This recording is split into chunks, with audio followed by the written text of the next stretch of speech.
আন্দোলনে অনড় জুনিয়র চিকিৎসকরা আজ বিকেলে 5টা পর্যন্ত কর্মবিরতি চলবে। দুপুরে ফের স্বাস্থ্য ভবন অভিযান। স্বাস্থ্য সচিব, স্বাস্থ্য অধিকর্তার পদত্যাগের দাবি, সিপির পদত্যাগের দাবি জুনিয়র চিকিৎসকদের। আর দাবি আদায়ে পাল্টা ডেডলাইন আন্দোলনকারীদের। আমরা সরকারের উদ্দেশ্যে স্পষ্ট জানিয়ে দিতে চাই, আগামীকাল বিকেল 5টার মধ্যে রাজ্য সরকার পদক্ষেপ গ্রহণ করে আমাদের এই দাবিগুলি মিটিয়ে দিক, তবেই আমরা কর্মবিরতি প্রসঙ্গে ওনাদের আবেদন নিয়ে ভেবে দেখতে পারি। অন্যথায় আমরা বুঝব সরকার আদৌ চান না এই অচলাবস্থা কাটুক। সেক্ষেত্রে রাজ্য জুড়ে যে পরিস্থিতি তৈরি হচ্ছে তার জন্য আমরা সরকারকেই দায়ী করতে বাধ্য থাকব।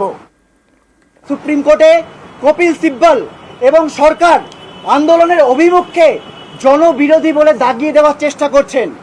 এমত অবস্থায় আমরা আমাদের 5 দফা দাবি সহ উপরোক্ত দাবিগুলোকেও সামনে রেখে সাধারণ মানুষকে যথাযথ চিকিৎসা পরিষেবা দিতে উপযোগী এক যথাযথ স্বাস্থ্য ব্যবস্থার জন্য আগামীকাল বেলা 12টা থেকে করুণাবয়ী থেকে স্বাস্থ্য ভবন অভিযানের ডাক দিচ্ছি।